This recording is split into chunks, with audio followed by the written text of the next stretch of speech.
Շնորհակալություն Factor TV Նարեկ Կիրակոսյան, ես հարց ունեմ երկու նախարարներին էլ։ Պարոն Լավրով, դուք եկել եք մի երկիր, որի դեմ եւ Լեռնային Ղարաբաղի դեմ Ադրբեջանը կիրառել է մեծականակ ռուսական զենքեր, ինչի հետևանքով հայաթափվել է Լեռնային Ղարաբաղի Հանրապետությունը եւ օկուպացվել են Հայաստանի ինքնիշխան տարածքներ։ 44-օրյա պատերազմի մեկնարկի դրությամբ ադրբեջանական բանակի զենքի 60%-ը եղել են Ռուսաստանից եւ Բելարուսից մատակարարվածները։ Բացի այդ, Ռուսաստանը չի կատարել 1997 թվականի պայմանագրով ստանձնած պայմանագրային պարտավորությունները։ Ռուսաստանը զենք չի մատակարարել Հայաստանին, չնայած դրա դիմաց Հայաստանը վճարել է։ Չեք կարծում, որ այս պայմաններում բնական է, որ Հայաստանը պետք է փորձի մերձենալ Միացյալ Նահանգների հետ, Ֆրանսիայի հետ եւ ԵՄ այլ երկրների հետ ու անդամակցության գործընթաց սկսի։ Չնայած դուք ձեր ասուլիսի ժամանակ, եթե չեմ սխալվում, հունվարի 14-ին հայտարարել եք, որ ԵՄ-ին միանալու գործընթացը Հայաստանի ինքնիշխան որոշումն է, բայց ռուս բարձրաստիճան պաշտոնյաներ, ինչպես նաև ռուսական պետական լրատվամիջոցներ սպառնալիքներ են հնչեցնում եւ անգամ զուգահեռներ տանելով, այսպես ասած, Հայաստանի ուկրաինացման հետ կապված, սա ինչ է նշանակում, արդյոք Ռուսաստանը պատրաստվում է տնտեսական պատժամիջոցներով կամ ռազմական ուժով կանխարգելել Հայաստանի մերձեցումը ԵՄ-ի հետ, ինչպես եղավ Կիևի դեպքում, թե այնուհանդերձ կհարգեք Հայաստանի ինքնիշխան որոշումը։ Եվ եթե կարելի է մեկ հարցել Հայաստանի արտգործնախարարին, պարոն Միրզոյան, Հայաստանի քաղաքացիները, այդ թվում նաև նրանք, ովքեր այս պահին արտգործնախարարության դիմաց բողոքի ակցիա են իրականացնում, չեն հասկանում, թե ինչու եւ ինչպես է Հայաստանի վարչապետը մայիսի 9-ին մասնակցում Մոսկվայում տեղի ունենալիք շքերթին, ինչու եք դուք պարոն Լավրովին այսպես ջերմ հյուրընկալում եւ սա այն պայմաններում, երբ Հայաստանի դժվարին եւ ճգնաժամային պայմաններում Ռուսաստանը չի դրսեւորել որպես Հայաստանի դաշնակից եւ չի կատարել անվտանգային պարտավորությունները, ավելին հաճախ ռուս բարձրաստիճան պաշտոնյաներ նշել են, որ Բաքվի ռազմական հարձակումները Հայաստանի դեմ արդարացված են, քանի որ սահմանները հստակեցված չեն։ Այսքանից հետո հայ-ռուսական ինչ որակի հարաբերությունների մասին կարող է խոսք լինել եւ կոչվել դրանք դաշնակցային։ Знаете, мне как-то даже неловко отвечать на ваш вопрос. Во-первых, не запомнил того, что вы говорили. Позиция ваша ясна.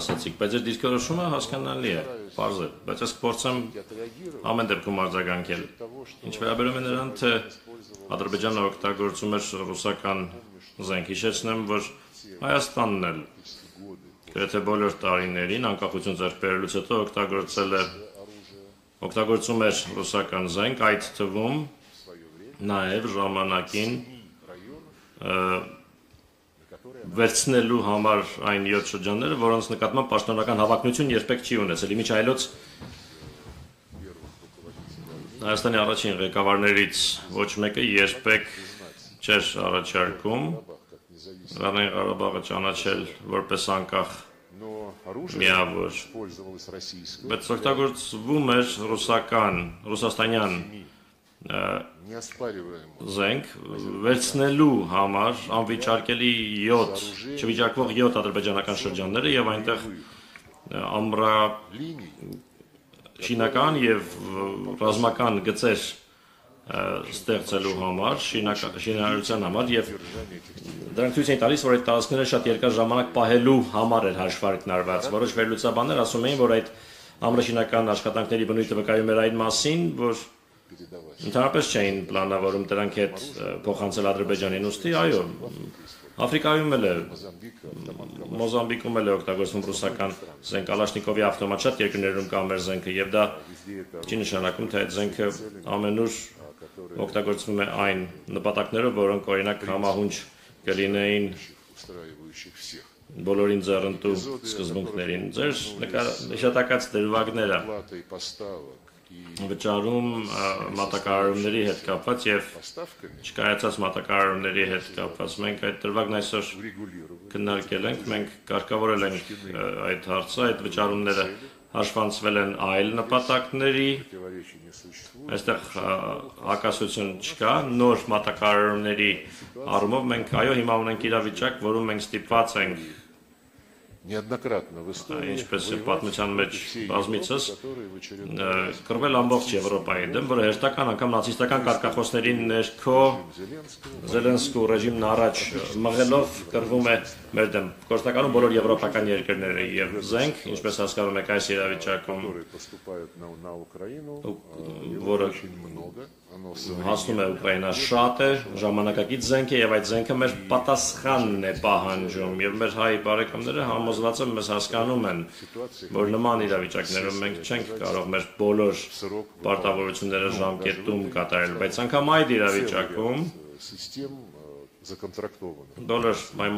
հայ գործընկերների հետ պայմանագրերով նախատեսված համակարգերը փոխանցվում են եւ մենք այդ պրակտիկան կշարունակենք։ Ինչ վերաբերում է այլ երկրներում զենքի գնումներին, որևէ խնդիր չկա։ Դա մեր հայ բարեկամների ընտրությունն է, եթե իրենք ցանկանում են ունենալ ֆրանսիական բազա լրացուցիչ մատակարարումների համար, խնդրեմ, եթե որևէ այլ երկրի, խնդրեմ, մենք որևէ բան չենք պարտադրելու, բայց իհարկե, երբ դաշնակիցը հիմնվում է Ֆրանսիայի նման երկրից ռազմական մատակարարումների վրա, որը գլխավորում է, այդ երկերը գլխավորում է ճշնամական ճամբարը եւ անձամբ նախագահ Մակրոնը եւ իր բոլոր նախարարները պարզապես ատելություն են շնչում Ռուսաստանի նկատմամբ եւ համարում են, որ այն միակ խնդիրն է Ուկրաինայի հակամարտության չլուծման համար, բայց իրենք լուծում ասելով հասկանում են հրադադար առանց որևէ պայմանների առնվազն մեկ ամսով կամ ավելի երկար ժամկետով, որովհետեւ մենք կարողանանք հանգիստ միջավայրում լրազինել Ուկրաինային, որ Ուկրաինան կարողանա իր պաշտպանական դիրքերը ուժեղացնել։ Ընդ որում այդ կոչերը առանց պայմանների հրադադարի մասին հնչեցվում են մի քանի տարի լրիվ այլ դիրքորոշում ունենալուց հետո, որը ձևակերպում էին Եվրոպական միությունը եւ ՆԱՏՕ-ի անդամները, իսկ իրենք ասում էին երկար տարիներ ոչ մի բանակցություն չի լինի, քանի դեռ Ուկրաինան չստանա Ռուսաստանից ավելի ուժեղ դիրքեր եւ ընդհանրապես չեն լինի բանակցություններ, ասում են, քանի դեռ Ռուսաստանը ռազմավարական պարտություն չի կրի։ Հետո 180 աստիճանով շուր եկան եւ հիմա արդեն ոչ թե ռազմավարական պարտություն, այլ հրադադար, որպեսզի Ուկրաինան լրազինվի։ Քաղաքական իմաստով իհարկե Ֆրանսիան հանդես է գալիս որպես ճշնամական պետություն, ուստի մեր դաշնակիցները իրենք պետք է որոշեն, թե որտեղ է ավելի լավ զենք գնել։ Նույնիսկ այն ամենով հանդես ինչ ես ասացի։ Իսկ ինչ վերաբերում է, մի բան ասացիք հունվարի 24-ի մասին, ընտրության իրավունք, ասում եք, մենք ճանաչում ենք ընտրության իրավունքը։ Մենք նախկինի պես շատ ջերմ հարաբերություններ ունենք հայ ընկերների, հայ բարեկամների հետ, ի հեճուկս մի շարք խնդիրների, որոնք ծագեցին հարաբերություններում։ Դերևս միմյանց դիրքորոշումները ոչ լիարժեք հասկանալու պատճառով։ Ինչ վերաբերում է Ղարաբաղին, մեկ անգամ էլ ասեմ, մեզ ոչ ոք չի կարող փնովել, մեղադրել, որովհետև վերջին առնվազն 20 տարիներին եւ նախագահ Պուտինը եւ նախագահ Մեդվեդևը, հետո նորից նախագահ Պուտինը առաջ էին մղում լուծումներ, որոնք ապահովում էին արդար մոտեցում խաղաղ բանակցությունների միջոցով։ Հիշեցնեմ ինչի մասին էր խոսքը գնում։ Ադրբեջանական 7 շրջաններից տալ 5-ը, վերադարձրեք 5 շրջանները, որպես առաջին քայլը եւ միջանկյալ փուլ որպես պահպանեք Կելբաջարի եւ Լաչինի շրջանները, դրանք ահռելի տարածքներ են, որոնք Հայաստանը միացնում են Ղարաբաղի հետ։ Պահպանեք դրանք այն կարգավիճակում, որում կան հիմա, հետաձգելով Ղարաբաղի կարգավիճակի հարցի վերջնական լուծումը երկար տարիներով, իսկ փաստացի խոսքը գնում էր այն մասին, որ դա հետաձգվի եւ թողնվի ապագա սերունդներին, դա երևի ինչ-որ բանով ավելի լավն է, քան այն ինչ հիմա ստացվեց։ Ինչու, որովհետև այդ կոմպրոմիսային առաջարկները, որոնք տարիներ շարունակ առաջ էին մղնում ռուսական ղեկավարության կողմից, մերժվեցին։ Սակայն այո, ընտրության իրավունքը իրացվեց։ Այս պարագայում հրաժարում այն բանաձևից, որը ես հենց նոր հիշեցի։ Ձեր այն արտահայտությունը իբրև Հայաստանն ուկրաինացնելու մեր մոտեցումը, որ ասացիք ինչ-որ նման մի բան, որ հետո Հայաստանի հետ անել նույնը, ինչ արել եք Ուկրաինայի հետ, ըստ նույնիսկ մեկնաբանելու բան չկա։ Նշանակում է դուք կողմ եք եւ սատարում եք նացիստական ռեժիմին, արմիությունների տանը մարդկանց այրելուն, ովքեր զինվորական խմբավորումներ ուղարկեցին Ղրիմի խորհրդարանի վրա հարձակվելու միայն նրա համար, որ Ղրիմի խորհրդարանը եւ Ղրիմը հրաժարվել էին սատարել հակասահմանադրական պետական հեղաշրջմանը։ Ես չեմ հիշում, որ Հայաստանի ղեկավարությունը մեկնաբաներ 14 թվականի փետրվարի Ուկրաինայում տեղի ունեցած պետական հեղաշրջումը։ Չեմ հիշում, որ արևմտյան երկրներից որևէ մեկը մեկնաբաներ բացասաբար խոսեր այդ իրադարձության մասին։ Ուրեմն այն ժամանակ արդեն Հայաստանը 2014 թվականին իրացնում էր դիրքորոշում ընտրելու իր իրավունքը։ Իսկ ինչ վերաբերում է եվրոպական գործընկերներին, ովքեր պետական հեղաշրջման նախաշեմին որպես երաշխավոր հանդես եկան այն ժամանակվա նախագահի եւ ընդդիմության միջեւ։ Մենք հարցրեցինք, բայց դուք երաշխավորում եք, որ կարգավորում է տեղի ունեցել, ինչու ոչ չեք անի այդ պուտչիստներին, որ կարգ պահպանեն, իրենք ամոթխած հայացքը կախեցին եւ ասացին, երբեմն ժողովրդավարությունը անսպասելի թեքում է ստանում, անսպասելի ընթացք է ստանում, նույնը ԱՄՆ-ը գնաց, մի կողմ քաշվեց, թեպետ դրանից առաջ նախագահ Օբաման նախորդ օրը զանգում էր նախագահ Պուտինին եւ խնդրում էր չառարկել կարգավորման համաձայնագրի ստորագրմանը, որը պիտի լիներ Եվրամիության երաշխավորության ներքո, խոսելով ԱՄՆ-ի մասին 2014 թվականին փետրվարից քիչ անց պետական հեղաշրջման փորձ եղավ Կամբերում։ Դուք հետաքրքրասեր անձնավորություն եք, նայեք ինտերնետում այնտեղ կա հայտարարություն, ԱՄՆ-ի պետական դեպարտամենտի հայտարարությունը Գամբիայում հեղաշրջման փորձի մասին, որտեղ ասված է, որ ԱՄՆ-ը երբևէ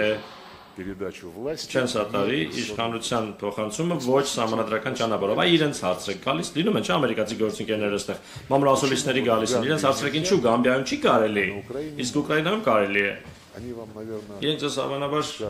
կասեն ինչ-որ բան, ինչ-որ սուբյեկտիվ հանգամանքների մասին, բայց իրականում Գամբիայում կառավարություն էր, որին ամերիկացիները սատարում էին, իսկ Ուկրաինայում նախագահ էր, ում իրենք ուզում էին իշխանազրկել եւ իրենց մարդկանց այնտեղ դնել։ Դա համար ես չեմ տեսնում պատճառներ, որևէ պատճառներ Հայաստանի ուկրաինացման համար, Հայաստանը մեր դաշնակիցն է, մեր ընկերն է, Հայաստանը չի Հայաստանը ռուսաց լեզուն, ռուսական մշակույթը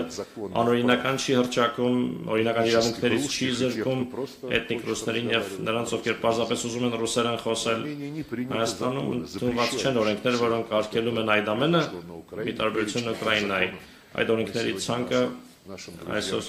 մենք փոխանցեցինք մեր ընկերներին, որովհետեւ որևէ երկրում չկա որևէ լեզվի արգելք,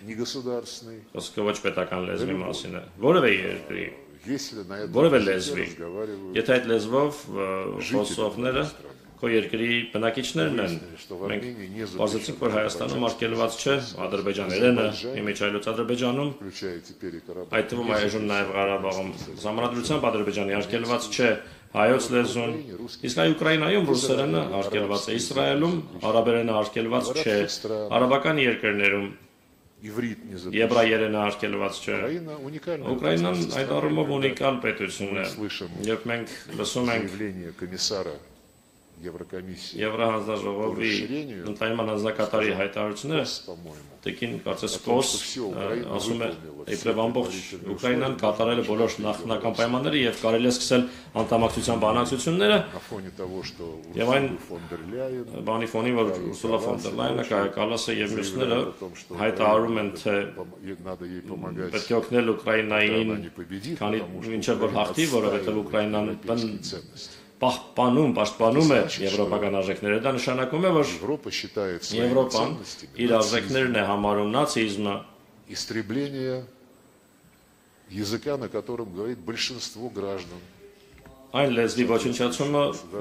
որով խոսում են տվյալ պետության Ուկրաինայի քաղաքացիների մեծամասնությունը, Հայաստանի ինչ ուկրաինացման մասին կարող է խոսքը գնալ, Հայաստանը քաղաքակիրթ երկիր է, դուք հրապարակեք ձեր հարցը ամեն դեպքում, իմ պատասխանները պարտադիր չէ։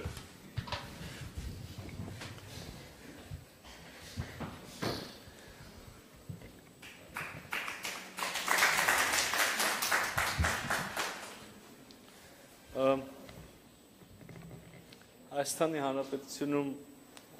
հարգելի պարոն նախարար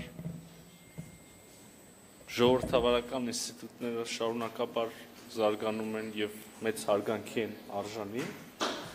երբեմն այդ ինստիտուտները կամ դրա պտուղները ոչ այնքան հաճելի են ականջի համար իմ համար եւս եւ ես ինքս կարող եմ երբեմն միանալ առանձին լրագրողների դեպքում ձեր գնահատականին որ այդ գործունեությունը ավելի շատ նմանվում է քաղաքական գործունեության քան լրագրության բայց ստիպված ենք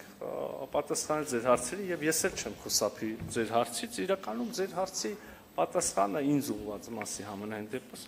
բավական պարզ է եւ ակնհայտ հայ ժողովուրդը իր լրջագույն ավանդն է ունեցել երկրորդ համաշխարհային պատերազմում ֆաշիզմի դեմ հաղթանակի գործում 300,000 զոհ ենք տվել մենք վերջին պատերազմում հիշենք մեր զոհերի թիվը եւ մի պահ փորձենք պատկերացնել սարսափելի ծավալները մենք 300,000 զոհ ենք ունեցել ֆաշիզմի, նացիզմի դեմ ուրեմն պայքարի գործում եւ հրաժարվել այս ներդրումից եւ չհարգել այդ մարդկանց հիշատակը եւ չնշել հաղթանակը կարծում եմ բոլորովին տեղի չի եւ եթե այդպիսի բան լիներ դա զուտ քաղաքական կոնյունկտուրայի ինչ որ դրսևորում կլիներ որը այդքան էլ ճիշտ մոտեցում չի կարծում եմ ինչ վերաբերում է ջերմ հյուրընկալմանը ես չեմ պատկերացնում որևէ հյուրընկալության այլ կերպ մենք մեր բոլոր գործընկերներին առնվազն որպես տանտեր պարտավորենք ջերմ հյուրընկալել հատկապես եւ խոսքը նաեւ մեր երկարամյա եւ Դաշնակցային հարաբերություններով գործընկերությամբ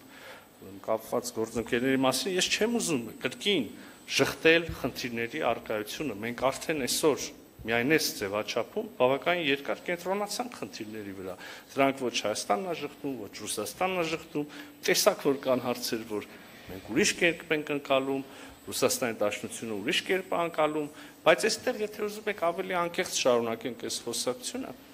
Մենք բոլորս միասին ունենք երկու ընտրություն, տեսականորեն, հա, այսինքն հիմնվել տարբերությունների վրա եւ հարաբերությունների հետագա ընթացքը ուղղել ավելի բացասական կամ հակառակը հիմնվել ընդհանուր շահերի վրա, ընդհանուր հետաքրությունների վրա, իհարկե փոխադարձ հարգանքի ապահովմամբ, միմյանց ինքնիշխանության, ինքնիշխան որոշումների հարգանքի ապահովմամբ ուղղել հարաբերությունները դրականուն։ Մենք կարող ենք անվերջ կենտրոնանալ այդ անցյալի վրա։ Քիչ առաջ էլ մենք որոշակի դրվագով էլի խոսեցինք անցյալի իրադարձություններից, անցյալի դիրքորոշումներից, բայց իմ համոզմունքը եւ ես կարող եմ ասել Հայաստանի Հանրապետության դիրքորոշումը այն է, որ մեզ Ռուսաստանի Դաշնության հետ կապում են ամուր գործընկերային կապեր, մենք ունենք աճող տնտեսական հարաբերություններ, մենք ունենք ամուր մշակութային կապեր եւ պետք է կարողանանք զարգացնել մեր հարաբերությունները հիմնվելով այս դրական ուրեմն ընկալումների, ընդհանուր դրական ընկալումների, դրական ձեռքբերումների վրա այսքանը թերևս Մենք ժամանակ ունենք էլի, բայց